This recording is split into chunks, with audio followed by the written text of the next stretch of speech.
Zat asam dan basa merupakan dua senyawa kimia yang sangat penting dalam kehidupan sehari-hari kita. Zat asam dan basa dimanfaatkan secara luas untuk industri, pertanian, kesehatan, dan penelitian di laboratorium. Tentu kita telah mengenal zat asam dalam kehidupan sehari-hari. Asam banyak ditemukan dalam buah-buahan dan sayuran, contohnya jeruk, lemon, dan tomat. Pada saat memasak di dapur, tentu kita mengenal salah satu bahan penambah rasa makanan, yaitu cuka dapur yang mengandung asam asetat. Aki pada kendaraan bermotor mengandung asam sulfat. Asam dalam lambung kita, yaitu asam klorida, berfungsi membantu proses pencernaan bahan makanan. Masih banyak contoh senyawa asam lainnya yang dikenal dalam kehidupan sehari-hari. Kita dapat menemukan zat asam baik dalam makanan, minuman, ataupun bahan pembersih di rumah. Dari beberapa contoh zat asam yang dijumpai dalam kehidupan sehari-hari, bagaimana cara kita mengidentifikasi zat asam? Berikut ini adalah ciri atau tanda dari zat asam. Yang pertama, rasanya asam, namun tidak boleh dicoba kecuali dalam makanan. Yang kedua, dapat menimbulkan korosi. Dan yang ketiga, mengubah kertas lakmus biru menjadi merah. Selain banyak dimanfaatkan dalam kehidupan sehari-hari, zat asam dapat menimbulkan dampak negatif bagi lingkungan. Contohnya terjadinya hujan asam. Di beberapa wilayah tertentu, terjadi hujan asam yang menyebabkan kerusakan pada bangunan gedung dan patung-patung dalam kota. Mengapa dapat terjadi hujan asam? Bila terdapat kadar gas belerang dioksida atau SO2 dan nitrogen oksida atau NO di atmosfer sangat tinggi, maka gas ini akan bereaksi dengan air di atmosfer dan membentuk asam sulfat, asam nitrat, dan senyawa asam lainnya. Ketika terjadi hujan, air yang dihasilkan bersifat lebih asam dari keadaan normal. Air hujan inilah yang dikenal dengan hujan asam. Gas belerang dioksida dan gas nitrogen oksida dihasilkan dari pembakaran minyak bumi yang berasal dari buangan industri dan kendaraan bermotor. Selain merusak gedung dan patung-patung, hujan asam tersebut dapat merusak tumbuh-tumbuhan dan dapat menyebabkan kematian pada makhluk hidup yang ada di sungai apabila hujan asam tersebut masuk ke sungai.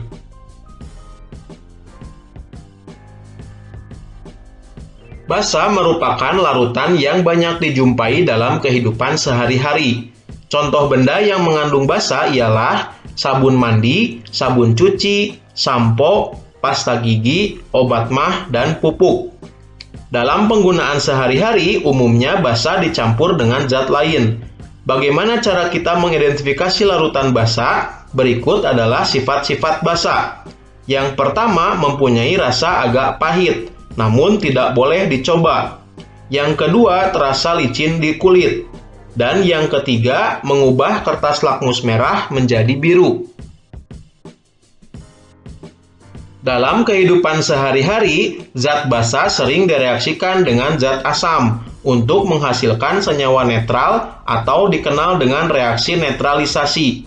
Pada reaksi netralisasi ini akan dihasilkan garam dan air. Contoh penerapan reaksi netralisasi dalam kehidupan sehari-hari adalah untuk pengobatan bagi penderita sakit mah. Di mana sakit mah atau kondisi kadar asam lambung yang tinggi, maka obat mah adalah senyawa yang bersifat basa. Kandungannya adalah magnesium hidroksida atau aluminium hidroksida. Contoh lainnya adalah pengobatan akibat sengatan serangga, perlindungan terhadap kerusakan gigi, dan pengolahan tanah pertanian.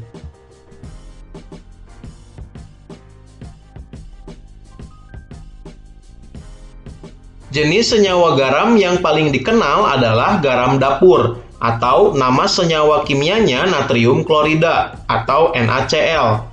Garam ini banyak digunakan dalam pengolahan makanan.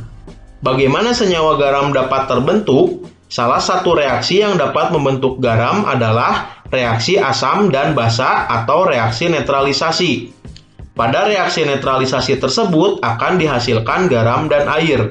Salah satu cara untuk membedakan asam atau basa dapat menggunakan indikator. Suatu indikator asam basa adalah suatu senyawa yang dapat menunjukkan perubahan warna apabila bereaksi dengan asam atau basa. Indikator asam basa dapat dibedakan menjadi indikator alami dan indikator buatan. Berbagai jenis tumbuhan dapat digunakan sebagai indikator alami. Tumbuhan yang termasuk indikator alami akan menunjukkan perubahan warna pada zat asam atau basa. Beberapa contoh tumbuhan yang dapat digunakan sebagai indikator alami adalah kunyit, bunga mawar, kubis merah, kubis ungu, dan bunga kembang sepatu. Ekstrak kunyit akan memberikan warna kuning cerah pada zat asam dan dalam zat basa akan memberikan warna jingga. Kubis atau kol merah mengandung suatu zat indikator yaitu antosianin. Zat ini berwarna merah pada asam dan berwarna hijau pada basa lemah serta berwarna kuning pada basa kuat. Ekstrak bunga kembang sepatu akan memberikan warna merah cerah jika diteteskan dalam zat asam. Jika diteteskan dalam zat basa akan dihasilkan warna hijau.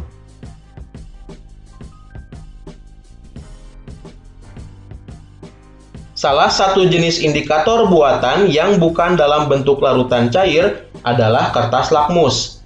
Ada dua jenis kertas lakmus, yaitu lakmus biru dan lakmus merah.